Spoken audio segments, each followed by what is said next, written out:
weekend. That's going to be nice, especially come Saturday, Yeah. Sunday. Once I get off of work on Saturday, it's going to be nice having that gold bonus. So I actually have two guest commentators with me today for this video. This is Wolfman and Gamerland. Say hello, hello. Hey, So, guys. PC Master Race.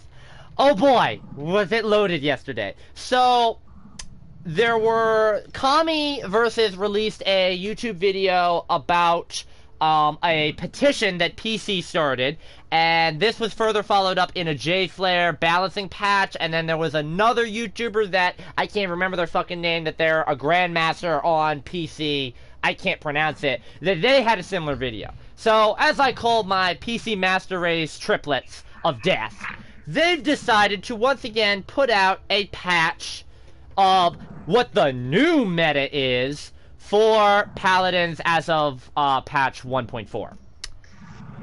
Which, how lovely. Like, we needed that. The first thing I want to address, and this is the big thing, is I keep saying this, there is no such thing as a meta in Paladins. Now, I will refer later on to the meta, but there is literally no such thing as a meta in Paladins. Meta stands for most available tactic of... I'm sorry, most effective tactic available.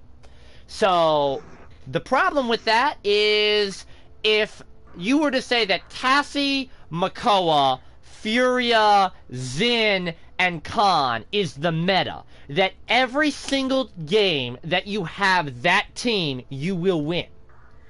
Which is not true. That's something that shoots the whole meta theory in the foot. So who actually creates the meta? Well, most people say it's the developers. But why would a developer of a game that wants you to purchase characters in-game through its in-game economy with the crystals or the gold, why would they actively create a character like, say, Shaolin? Shaolin is not as powerful as Cassie according to the meta. So why would you ever purchase him? Because he's not a meta champion. Or another example is Lex. Lex is another champion you have to purchase. If he's considered to be a bottom tier flank, why would you ever purchase him? He's not meta. So it's not the developer that does that. So the next thing would be, okay, so it's the players themselves. But the players themselves only find out what is the meta by playing. And most people will shit on you for picking Tyra or Vivian in a ranked game, as I found out last night, as I won, going 49 and 12 with 185k damage as Tyra, winning 4-0 and carrying the team in objective time. Because literally, I had two teammates that spent the entire game AFK, camped in their base, shouting obscenities, because I first picked Tyra. So we won a 5v3 in competitive against Makoa, Terminus, Strix, Ying, and Pip. Two of the premium tanks and a decent damage. And then Pip running Catalyst flank. Why did we win that game? Because there is no such thing as a meta. Your personal level of skill with a champion can mean more than anything. The best Tyra in the world is a better fit in any team comp than just chucking in Cassie or Shaolin or Drogos because they're the meta. Chemistry works wonders in Paladins. So, this is where I open up the discussion because I'm now going to be reading off to them for the first time what the new and updated PC Master Race rankings are. So, we'll start off with damage. Cassie is still number 1. They did not nerf Impulse enough for the burst meta bullshit that's going around. Strix has moved up to number 2. Shaolin, I have a little notation right here that says see Maeve, and I'll explain that right now. See, Maeve fell from being the number 2 flank in the game down to number 6 on the PC Master rank because of the way they fixed Street Justice. Buffing Street Justice did not fix her other problems on PC. It just highlighted them. Apparently, nobody wanted them to adjust Street Justice. They wanted it to be completely reworked. They want Maeve to be a 2500 health flank with a damage reduction card. For example, kills increase your damage reduction by X amount to compensate for her lower damage output. Personally, 800 daggers, 800 damage if you hit both of your daggers every second with a double pounce that deals another 800 damage is pretty good. And now that they're buffing Street Justice to being an insta-kill, that is 2 seconds, 1600 health, that'll put every damage champion in the game and every support champion in the game below 35% of their health, so that Street Justice will finish them off. It's only the tanks you need to worry about.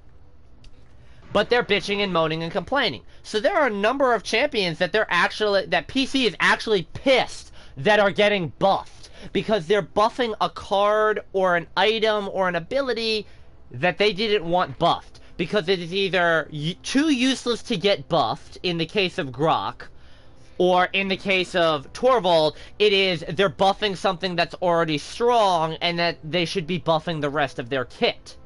Now, the point to me of balancing is that you are making a character balanced, not just, okay, so Maeve deals lower damage, so we want to balance this by increasing her damage resistance. Which, by the way, you can do in your loadout, but let's not tell them that on PC, because they don't really care about loadouts.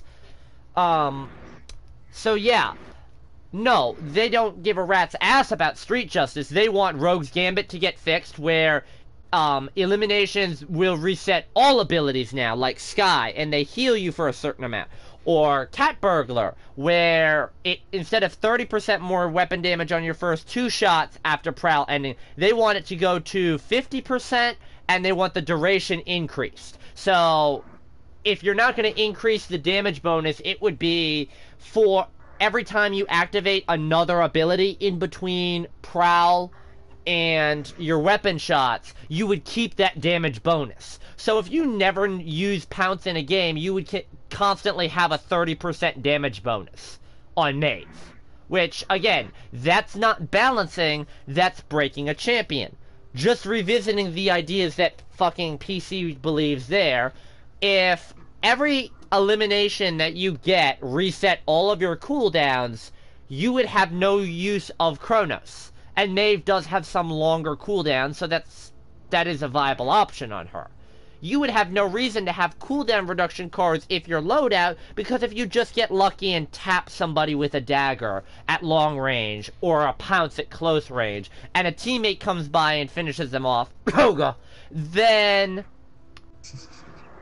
you have the problem of her abilities are constantly on cooldown, and she's never going to die. Especially because you can work on damage reduction, as I've said, in your loadout. So that every time she uses an ability, she gets anywhere from 20 to 30% damage reduction for a limited amount of time. And it turns into a Tyra situation, where my Tyra build, I'm constantly resetting all of my cooldowns. And it makes me very hard to deal with, because I always have a solution. I very rarely find myself cornered. The only times I really die on that Tyra build, you know, even though I'm the worst champion in the game, is because, well, I'm sorry, second worst now, is because I push up too much, or I put myself in a 1v3 or a 1v4 because I get kind of cocky. Yeah, me being stupid is what gets me killed. But if I was playing smart, like I did in the ranked game where we carried a 3v5, then I'm very hard to kill. In a 15-minute game, Tyra, as a point damage dealer, dying 9 times is good. Especially considering my healer was one of the people that went AFK. Healer tank went AFK, the backup off tank, that was Torvald, and Tyra, and Maeve had to carry a 3v5. So this whole thing, because Torvald fell quite a bit in the rankings, as I'll get to, that whole bullshit about meta, about, oh, a champion is broken because you buffed or nerfed an ability, is bullshit. So specifically, Shaolin fell from 2 to 3 because how they have nerfed the Desert Shadow, where they're going to be taking the 2-second stealth increase on that card off. PC's not happy with that. PC wants them to fix the rest of his loadout. because Shifting Sands is OP, which I will agree with, but to be honest, it's kind of a necessary OP card. Every champion has one card that everybody says is OP. Even if you disagree with somebody, you have your own build on OP. For example, I believe Boom Boom on Moji is overpowered. Wolfman, correct me if I'm wrong, Nightshade on Willow. Nope, you're right. Cassie. For Gamerland, it's Exaction. For me, it's just Breeze. For Wolfman, it's Impulse. Ceres. Agony for, Gamerland. Am I wrong anywhere? No. That's what we would all say is the most OP. And OP does not necessarily mean overpowered. OP could be just your way of saying it is the most reliable card. It is the most effective card. That's the other argument I use to counter a lot of these things about, well, Tyra's not meta. Well, Moji's not meta. Well, Vivian's not meta. But look at casual play. A lot of people overlook casual play.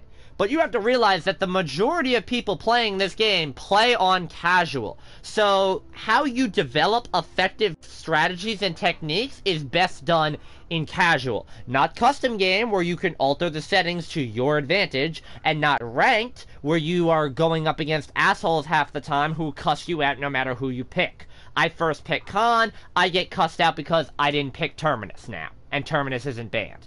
I pick Makoa with the 5th pick, where we already have 2 tanks, because Makoa is a relatively strong tank, and I was planning on using him as a flank tank, because the other team had Fernando, so I was going to use a flank tank Makoa to counter Fernando, and my team cusses me out and goes AFK because I didn't pick a designated flank. Ranked is full of assholes. Let that be lesson 1. Specifically, so Cassie's still number 1, Strix is number 2, Shaolin is now 3, Drogos moves up to 4, Willow moves up to 5, Kanessa has moved up to 6, Kanessa's actually dropped. Bomb King still stays at 7, and Leanne dropped to 8. Leanne dropped to 8 because she no longer fits in with the new burst meta, which PC, I'll be alluding to this later, PC is now trying to undo the burst meta that they set up. They're kind of fed up with burst champions and burst healers. Yeah, good job with that. Those of us that don't believe in a meta, that have been happily enjoying champions that do damage over time, or that heal over time, or that have sustain on the point and don't rely on getting all of their objective time in these little burst moments, we're all laughing in your face. So good job to those PC Master Race people watching. Anyways, Victor, he's dropped from 8 to 9. They said that it's good that they buffed Gunnery by changing it to a burst fire mode, that Gunnery was stupid, to which I call bullshit on. But, the burst fire does not fit with the burst meta. Now that's funny as hell to me, that a burst fire doesn't fit in a burst meta. There is no amount of laughter that can contain it. Vivian. This is they're tweaking Vivian and Tyra slightly. So, since the last rundown that I did, Vivian now is going to have a cooldown in between her 2 deployables. So, I mentioned Tyra as well. With Tyra, she gets 2 charges of Hunting Party out of the gate. Vivian on Booby Trap does not, where she can have the 2... Also, she can have 2 deployable sensors without Booby Trap. That's change number 1. So, any Vivian build in the game gets 2 sensor drones. But, you have to endure the cooldown in order to get it active. So, you have to have the 10-second cooldown before you can toss out a second sensor drone. So, this is actually kind of stupid, because if they just shoot the first one down as soon as you put it out, you don't get a second sensor drone. And it's just a cooldown no matter what. However, if you run up against a team that's rather stupid, this is going to be kind of insane if you run a Suspect Everybody build. If you have 2 sensors up and you reveal the entire enemy team, and you now get 20% less damage across the board from every champion in the game just by having the 2 drones revealing everybody, that is going to be a little bit broken. Especially if you stack Haven or Blast Shields with it and you're looking at 40% damage reduction. Well, and especially if you can throw your drones into places where people won't really notice them. Yeah, I believe I have a Suspect Everyone build where it increase, and a Scout build where what they do is those increase... Oh, the Scout build is even better, shit. What those do is they increase the range and the duration of the reveal.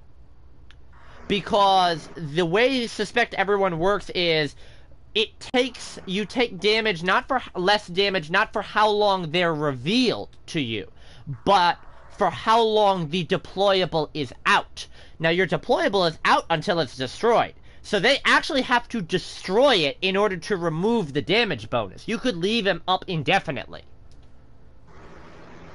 Also, they are adding a 0.9 second built-in timer on how long until Booby Trap activates. So the bonus damage and the knockback that Booby Trap will apply now takes almost 1 second to activate. But if you used it how we kind of use it, which is as a grenade, where if you kind of time it where you chuck it behind them and then push up with your primary fire to force them back, especially if they're low health, to force them back into the actual Booby Trap. Tyra, they're still calling the shit. She is the second worst champion in the game at this point. They're saying that once again they did not buff her enough in any way, and she's still outclassed by every other damage in terms of what she brings to the table. So the Mercy Kill is now going to be the card of choice on PC just because it's a flat 35% max damage against tanks. So she's basically filling that Maeve flank role. And the Hunting Party card, this is the new add-on since I last updated. The Favored Quarry card, they are officially nerfing that. So, the reveal will now last in 1 second intervals instead of 2 seconds. So it's not possible to have a 16-second reveal, it'll be an 11-second reveal. If you max everything out like I have a plan for. I moved now to Flank, because they believe that Flank is the worst class in the game and that all the flanks have been nerfed too badly and blah blah blah. Well, one of the things with Tyra that they talked about was that they're revealing a flank, even if it's not, say, Skye, who's invisible, and that just completely counters her, but revealing any flank in general makes their life hell, and it nerfs them even further. To which I say, Koga. You can't nerf Koga right now. Like, if they were to tweak Koga's cards ever so slightly, it's still not nerf. He's broken. The fact that I ran... Let me look at my stats real quick. I ran with a full squad for... Oh, God. About 12 games, it looks like. And we won 4 of those games. I busted out Moji in 2 of those games, which were wins, and I busted out my best tanks. I ran Makoa, Anara, Terminus, almost every single game. Those were the only tanks I played. And we lost almost every single game. Including all of the ranked games that we played. Because of shit teammates, and then the non-ranked games we lost because of fucking Koga. So no, Koga's not a fair and balanced champion. Buck is listed as number 1, and Bucking Madness solidifies him as the clear number 1 top flank in the game without any substitutes. Koga is number 2, because he's the next most balanced champion and doesn't have any negative... He doesn't have any... This is a quote. He doesn't have any negative trade-off in his loadout, but he doesn't have anything that boosts his loadout an obscene amount. All of his legendary cards are good choices, and a good team can always counter Koga. I just have no words for that. That's bullshit. I'm sorry, that's just complete and utter bullshit. All of us can sit here and tell you that Koga is unbalanced and have an unbalanced Koga build themselves. I don't think Gamerland does, Oh, but I know me and completely. Wolfman. I don't play Koga at all. Zin is third. Zin has moved up to third. Androxus is up to 4 because now the punch makes him viable. Yes, that's right. PC Master Race loves all of us who hate console players that run around, that literally dash up. They forget that they have a pistol in their right hand. They just dash up to you 3 times. Punch, punch, punch, punch. They're not in range. Punch, punch, punch. Right. That's balancing him out according to PC. Eevee has fallen down to 5 because they've nerfed Wormhole with the 1-second cooldown reduction. See, here's the problem with that. Gamerland, you're the highest level on Eevee. How bad of a nerf is that? It's pretty bad. You do need that cooldown. True, but is it going to prevent you from playing that card? I don't know. We'll have to wait and find out. Mm-hmm. Because Especially with how Snow Globe got buffed. yeah, I think Snow Globe is. I tried it out today, and I think it's actually not as bad. Well, maybe Snow Globe might be stronger than Wormhole. Here's how they're buffing Snow Globe. So before, Snow Globe was you had to get it up to 100%, but it only once you got it up to 100%, you could use your ult twice in succession. Which would be a trade-off on having the reduced time on her actual ult in Snow Globe. Because you could ult twice, and it would still give you the same benefit as one non-Snow Globe ult. It would be a 6-second ult with now 100% more damage. Now they're changing that a little bit. So, since they took the public test server down, Snow Globe can now be activated at 50% of your ult charge. You only have to get your ult up to 50 to use it.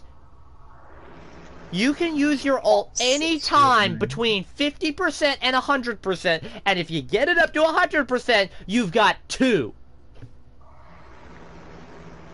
That's a big buff. It only used to be at 60%. So now they've put it down to 50. You only have to get your ult to 60%, and you just use it. True, but the thing is you can't stack it. You would then have to get your ult back to 60% to use it again. Morale boost. Right. Morale boost. But this is, you can get your ult up. You can get 2 ults back to back now. If you play Eevee, with a Snow Globe Eevee like you would say any other Eevee, which is kind of how I play Snow Globe, or how I'm going to play Snow Globe, you can get this card, with this card, you can get her up to 100%. Don't use it at 60%. If you use it at 100%, you can use both of your ult charges that you'll have back to back, and it gives you 100% damage bonus on the same duration as her normal ult. So you would basically have her ult, but instead of dealing 40 damage every quarter second, it's 80 damage every quarter second. That is more powerful than just using her ult every time it gets up to 50%, in my opinion. I don't know. It's a tough one. The big reason why they said that Wormhole also got nerfed is they look at if you don't blink the second time. So, if you blink, it used to be you had 3 seconds to activate the second blink. So if you didn't blink, it was 3 seconds plus the 3-second cooldown timer. So that was a 6-second cooldown if you didn't use it. Whereas now, removing that, it's going to be an 8-second, because there'll be 4 seconds to activate the second blink and a 4-second cooldown. The purpose to me, though, of Wormhole is to have that second blink. If you're not using the second blink on a regular basis, you shouldn't be using that card, to be honest. Like, situationally, I understand if you don't blink and then blink every single time, but if you simply just are not blinking that second time and you're running Wormhole, there's no real reason for that nerf to affect you. You're just better off on another card. Any of the other cards is better if you're not blinking the second time. Maeve dropped to 6 because of the Street Justice nerf, as they call it, that I've already mentioned. The bonus, they're actually buffing this card even further now. So this card now goes through personal shields. So Ruckus and Torvald, they cannot activate their shield to escape Street Justice. And Maeve's Pounce... Maeve's Pounce no longer is affected by any damage reduction abilities if you run Street Justice. Because it will deal... On Street Justice, it's a flat 400 damage every time, and it's an execution below 35% health. So, Haven does not guard against Pounce anymore. Plain and simple. Your damage reduction abilities, like a Mother's Grace Inara, that does not protect against regular Pounces anymore either.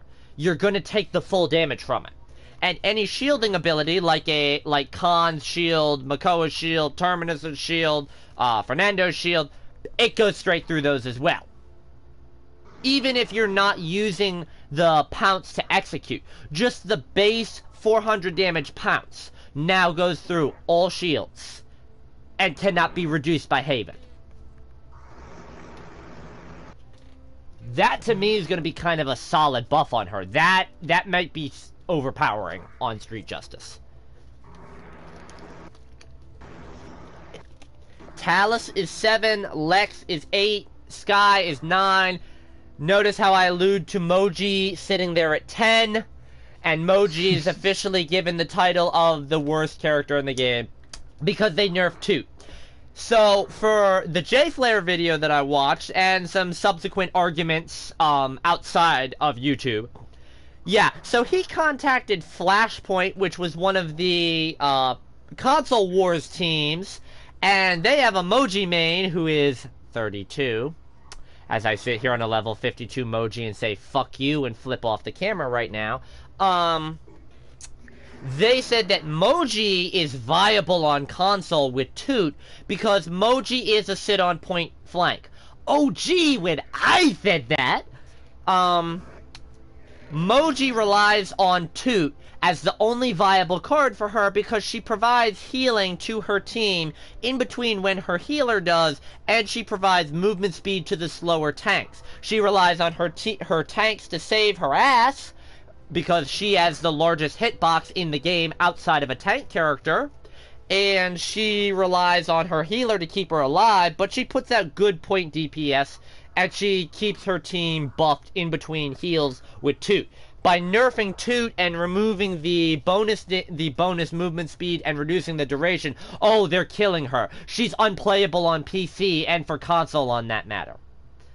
Now, as somebody who has ridden my use me boom boom build from 0 to 52 and murder everyone in the game, I would like to call bullshit on Moji being the top tank, the worst flank in the game, and bring any champion you would like up against my Moji. Not you, Gamerland. We already know your Saris is a decent counter. I said decent counter because it was a tie. The numbers are still 10-10. I don't care that it gave you the win on the technicality. It's still 10-10. It's a decent counter. But, no. But for those PC Master Race motherfuckers out there, bring your Moji. Bring whatever champion you want against my Moji, and I will fuck you up without Toot. I don't need Toot. What you forget is Toot doesn't affect me unless I run through the cloud that I just ran to produce. So I have to run through to produce the cloud, and then turn around and walk through it to get that bonus myself. So no, Toot is stupid for you. It's great for the rest of the team. Now we go to tank and support. This will be fairly quick until the end of each tier. Makoa is the top tank in the game still. If you pick Davy Jones' Locker, you now are the worst tank in the game. It's been called a meme card. It's a useless card. It's only for fun if you're screwing around with friends. And personally, I think that's bullshit. I have a build for it already, and it is a viable option. The only thing that they're doing is they're slowing your movement speed in shell spin by 20%. So you're not going to be able to pinball around as fast. You're actually going to have to predict where your enemy is going if you're trying to shell spin into people for damage. Khan is still 2, Fernando's still 3, Barrack's still 4, Terminus is still 5. Ruckus has moved up from 9 to 6 with absolutely no change to him. Just because the burst meta is now improved his viability, because people on PC actually discovered Rocket Barrage. Who fucking knew? Who knew that you could have 3 charges of rockets available that do 250 damage, and you can quick spam that for 850 damage, and with a decent cooldown build, get it back in 4 to 5 seconds? Who knew about that? It's completely unheard of. So yeah, because of that one discovery, he's jumped up. Anara's still 7. She's in the Tyra boat. She's still shit. The only reason why they call her not the worst tank is because of what they did to Torvald and Ashe, which I'm going to get to in a second. Let that sink in. Anara is deemed the bottom 3 tank in the game. No. Thank you. Thank you. No. You're gonna sit there and say a tank that can sit on point. A tank that, if you're like me, doesn't require a fucking healer to win. If you're like Gamerland, can flex between Treacherous Ground, a wall build, Wrath of Stigala. You use all the cards. I don't touch Wrath of Stigala, and I only touch Tremors once in a blue moon. I sometimes use Wrath Stigala. The other 3, I literally like, it's like a random. Yeah, yeah. I always like random items. I don't even run Mother's Grave that often. 95% of the time, you're gonna see me on Treacherous Ground, 4% on Mother's Grave, and 1% on Tremors, and never on Wrath of Stigala. But my Inara doesn't need a healer. That's why I love Inara personally. I don't need a healer. So when I run up against ranked teams where my healer sits in spawn and goes AFK because I first pick Inara, which has been happening because I've been first picking Inara, then yeah, I don't require that healer. Torvald is another one of those C-Mave characters where by boosting his protection shield, they're hurting him as a champion. Because now they're making him a one-trick pony with the shield only, as opposed to buffing his damage, as opposed to buffing his Nullify, which I'm sorry, his Nullify is currently overpowered. The only buff I would really give it is what they did with Buck's Ensnare, where there's a minimum requirement on how long you can be affected by it. Because at Resilience 3, it doesn't even last a second. Or if he tries to ult me when I'm on my Leviathan Makoa build, even if I'm not ulted, which will automatically give me the CC immunity, I've got 70% resilience off the bat on that build. So his Nullify lasts maybe a second and a half. That's the only thing I would say, is maybe give it a minimum guarantee where Nullify lasts a guaranteed 1 second, or a guaranteed 1.5 seconds would probably be better. His shield is horrible. His ultimate is horrible. Everything about Torvald is horrible except his personal shield, the protection shield. So by buffing that, they're making him as a whole worse. No, they're not.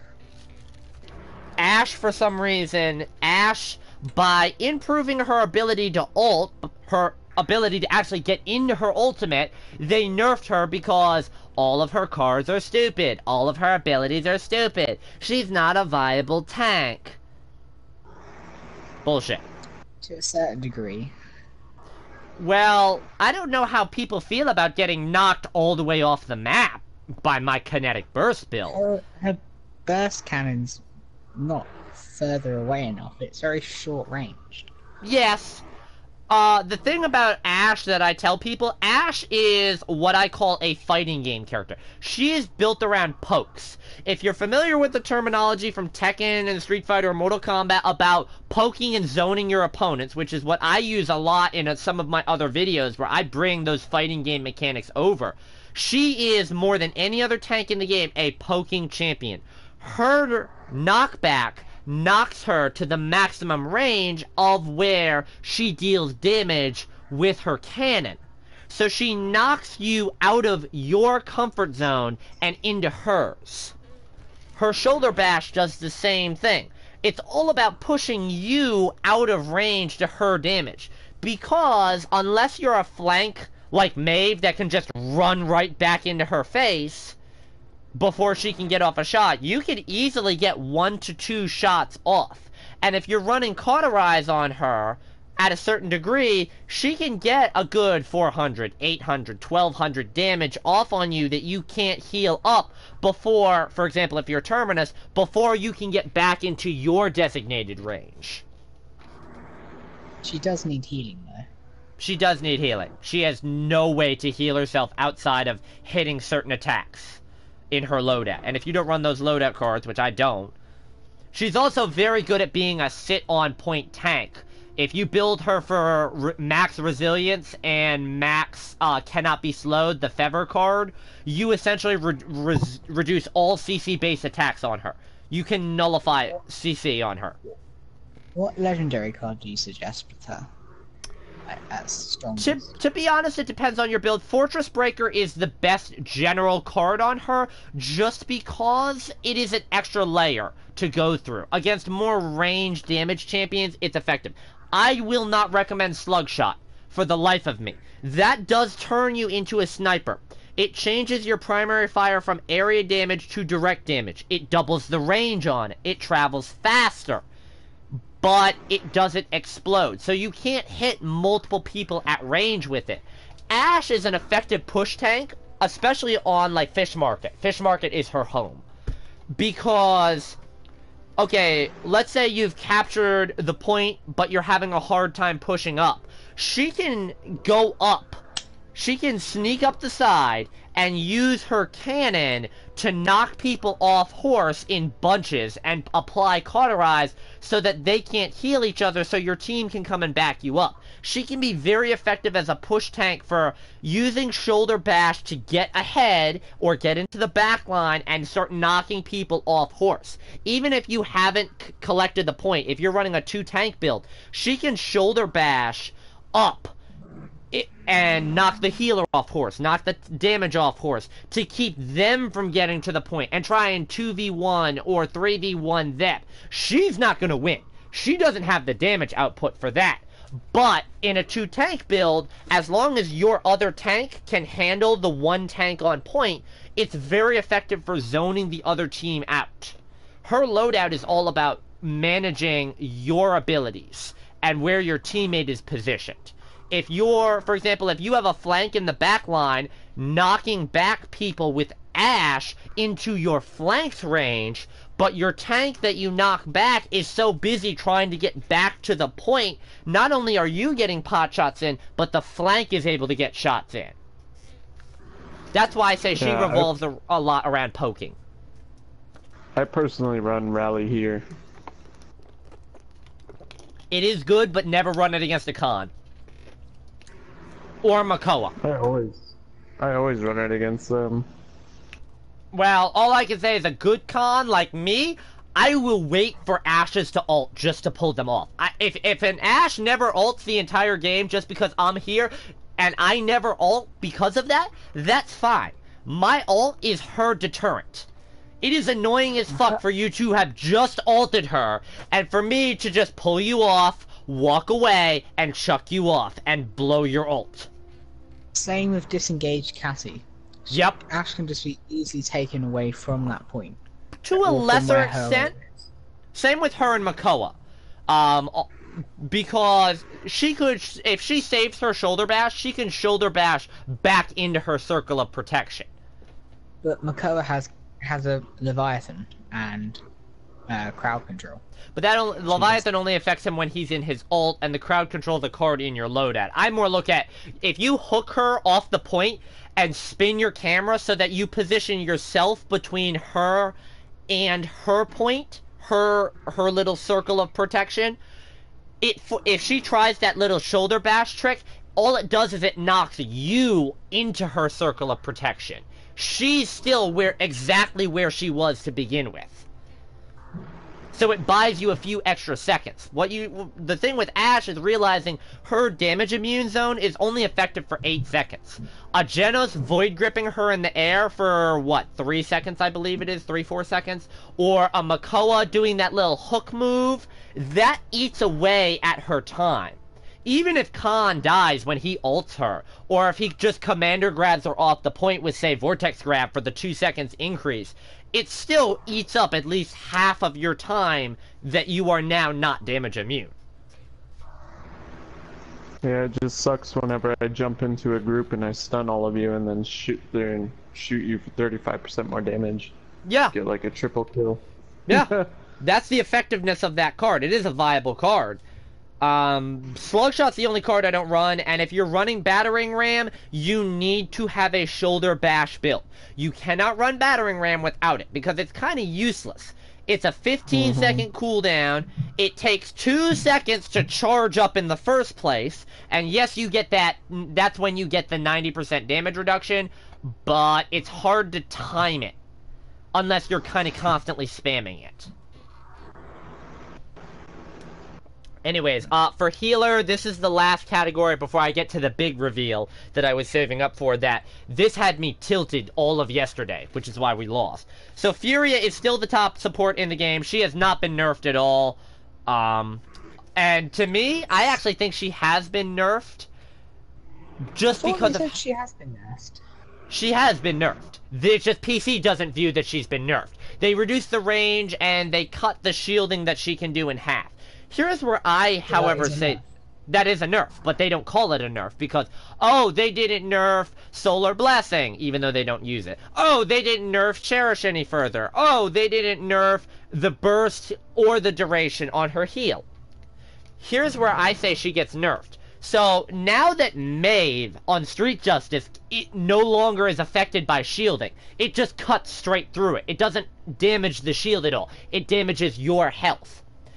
Yeah, so before, what Fury used to be able to do, if you had the build where you would apply a 500 health shield on someone when you healed them, you would put a shield on them, and if Maeve pounced you, it would damage the shield instead of you. Now, she cuts completely through that, so you shielding an ally to save them if they're low health against a Maeve literally does nothing. That, to me, is more of a nerf on Furia than anything, is buffing the Maeve. Because it makes Maeve on Street Justice an up one-on-one counter to a Cherish Furia with shielding build. Genos is still 2. Ying has moved up to 3. Now, Ying is another one that they have adjusted after the fact. Ying's Life Exchange card had a 10-second internal cooldown that they were going to put on the card when they changed it. That is gone. Which means you can put out a heal as long as your illusion's up with without consuming your illusions all of the time.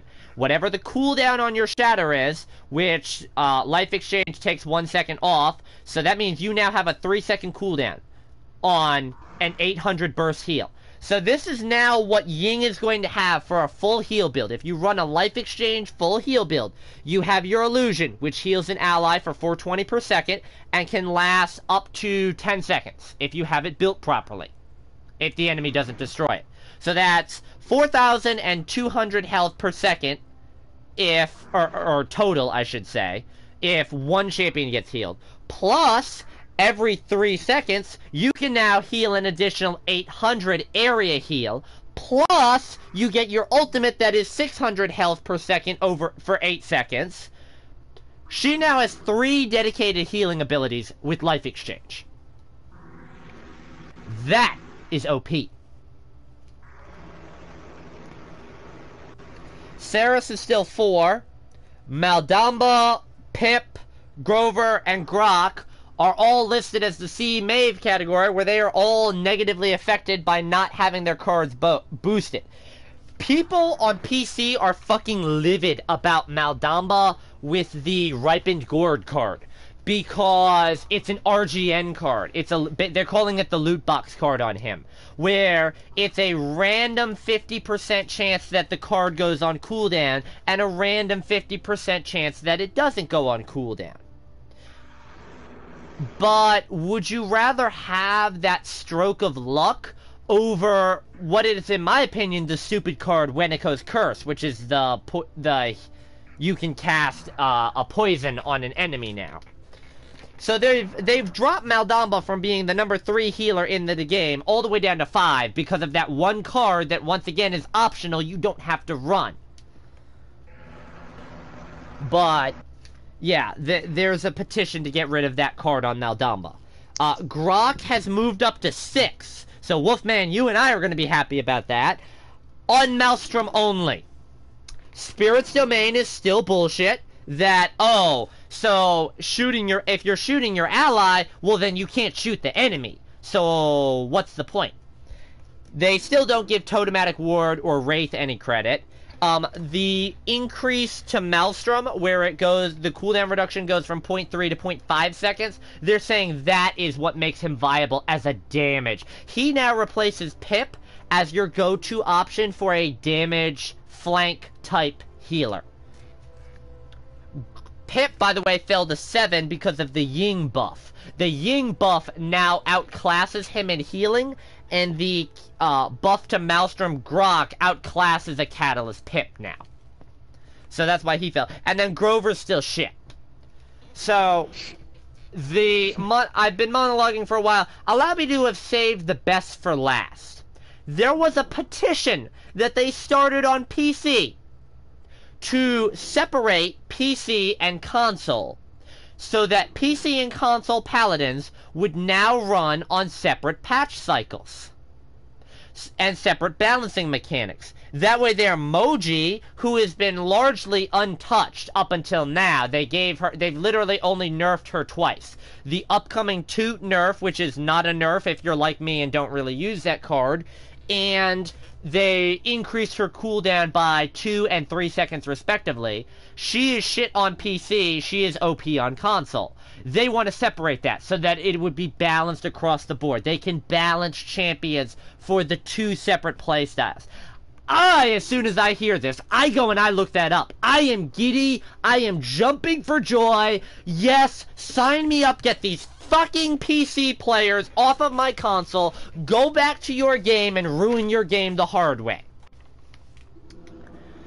I go, and I'm looking up this petition, which is incredibly hard to find. It is like, you have no idea, you have to contact somebody that has already signed the petition to put you through to the person that is submitting the petition, because it's on a need-to-know type basis. Yeah, if you're they will not accept any signatures, or as they call them, e-signatures, from anyone who has a console account. Even if you have a PC and a console account, they will not accept it. Because, and I quote, us console motherfuckers are who ruined Paladins for the PC players. So they're doing this petition because of us. I was so fucking triggered yesterday. You won't even take our support to get you off of our game, or in your situation, to get us off of your game. You won't even take our support. You're shooting yourself in the foot because of pride, because of your toxic community. And this now goes back to what I began with the meta. Who creates the meta? Because a lot of people say it's the community. And I'm going to kill 2 birds with 1 stone. On Overwatch, what does the community bitch about? Toxicity. Toxic community. Not balancing. Not gameplay mechanics. Toxic community. And loot boxes, which is toxic developer. What do most MOBAs bitch about when they get ported over to console? Toxic community. Not balancing. Team Fortress 2. Or, like in the orange box, right? When that got ported over to console, what did everybody complain about in the community? Toxicity. Paladins on PC, what did they complain about? The meta balancing. Balancing and meta. On console, what do we bitch about? Toxicity. We don't, other than Koga. Koga is the first champion that legit everybody fucking hates. Unless you're a Koga main. If you are, fuck you. Besides that, us on console, us, the console community, we bitch about the PC toxicity that comes over. I left the actual Paladins official community for PS4 because, allow me to explain, need help looking for game, which leads into group up with me, which leads into all y'all motherfuckers suck PC Master Race, or you're trash, this is what you need to do to fix yourself, which is a deviant of fuck you PC Master Race. I literally left because there is nothing informative or helpful of that. That's why I started boosting my YouTube channel more. This now leads me to the original point. Who dictates the bullshit meta? The YouTubers, the content creators. Because if you are looking for a better build, okay, so you pull it off the leaderboard and that doesn't work for you. So you go to YouTube and you start looking up YouTubers and say, hey, what am I going to do for this build? What am I going to do? What's a good build for this? And everything is listed as OP meta must use build. Because it works for that situation. Calling Tyra an out-and-out worst champion in second worst champion in the game, and Moji the worst champion in the game, because you don't know how to overcome their weaknesses. Tyra doesn't have an escape ability. Weh. Okay, she doesn't need an escape ability if you kill everything in sight. Moji has a large hitbox. Weh. Okay, but you don't need a smaller hitbox if you kill everything in sight. So, I hope that has been helpful. Is there anything y'all want to chime in on and comment on? This is the open floor time where I shut up and just listen. More or less, just the PC Master Race is completely just it's biased. It's not accurate. I mean, y'all are playing on PC, not on console. A whole lot different. And that's why they put that petition out, but then to turn around and tell us who want to support the petition, because it is a valid point. It is the only valid point I will give them, is that console and PC are two separate games, engines. Right. They don't play the same. Yeah. Where's Barak in the front line? He's 4.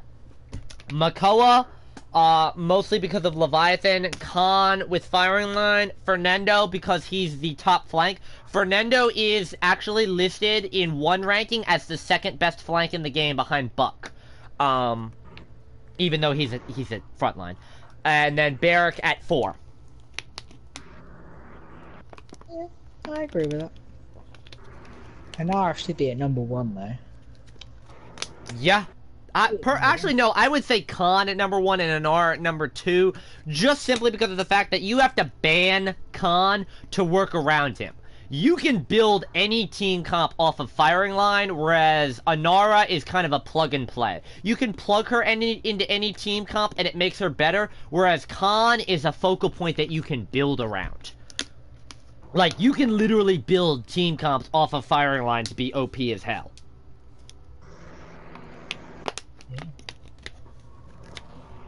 Alright, let me cut the video, because this has been long enough, and I've bored enough